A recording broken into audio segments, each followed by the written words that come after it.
Bienvenue sur Toratza pour le Flash Info de la Parashat Ha'azinu. Ha'azinu, écoutez, dit Moshe Rabbeinu à son peuple en lui adressant le cantique de 70 lignes à la fin de sa vie. Et en prenant à témoin le ciel et la terre, il leur dit She'al avicha veyagetra, interroge ton père et il te racontera, tes anciens et ils te diront. En faisant référence à la Torah, dit Moshe au béni Israël que mon enseignement se répande comme de la pluie et mon discours se distille comme la rosée. Explique le Gaon de Vilna que tant la pluie bénéfique par elle-même peut parfois permettre à une plante offensive à la vie humaine de pousser, ainsi la Torah, qui est bénéfique par elle-même, peut parfois être dévastatrice auprès d'une personne qui n'a pas su l'interpréter à bon escient. Kichol derachav mishpat poursuit Moshe Rabbeinu et dit au béni Israël que l'œuvre d'Akadosh Borou est parfaite et ses voies sont équitables.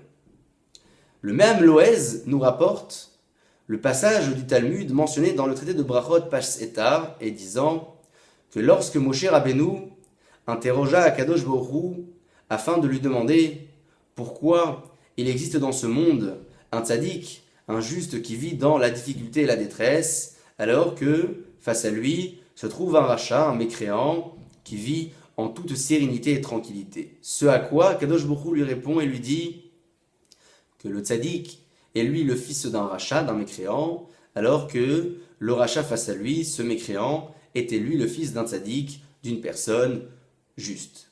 Et voilà, nous dit le Midrash, que Moshe Rabbeinu remarque près d'un fleuve une personne qui vient pour se reposer, en quittant les lieux, il oublie sa bourse près du fleuve. Arrive une seconde personne et s'empare de la bourse pour ensuite poursuivre son chemin.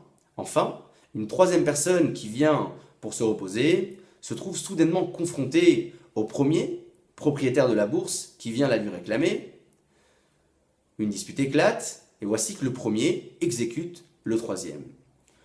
Moshe Rabbeinu, étonné de cette exécution qui n'était pas méritée, entend Akadosh Borou lui répondre et lui dire qu'en réalité, le père du premier avait volé la bourse au père du second. Cette seconde personne est venue finalement récupérer l'héritage de son père. Quant à la troisième personne, il était, lui, le fils de celui qui avait exécuté le père de la première personne. Cette première personne est venue finalement venger le sang de son père. Ainsi, il est du devoir de chacun d'entre nous de ne pas remettre en question les jugements et voies empruntées par Akadosh Borou, n'ayant pas toutes les pièces du puzzle entre nos mains.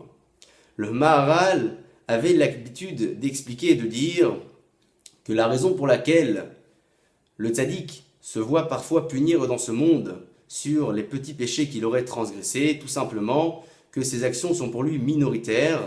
Akadosh Borou le jugera donc sur ces dernières dans ce monde qui n'est que secondaire. En revanche, le rachat se verra attribuer un mérite sur ses bonnes actions qui ne sont, elles, que minoritaires, dans le monde ici-bas, qui est un monde secondaire et l'antichambre du monde futur. Puisse Akadosh Borou nous permettre d'accepter et enfin percevoir que l'absence de réponse à certaines questions est souvent la clé de la réussite pour se renforcer dans notre foi en Akadosh Borou. Shabbat Shalom et à la semaine prochaine.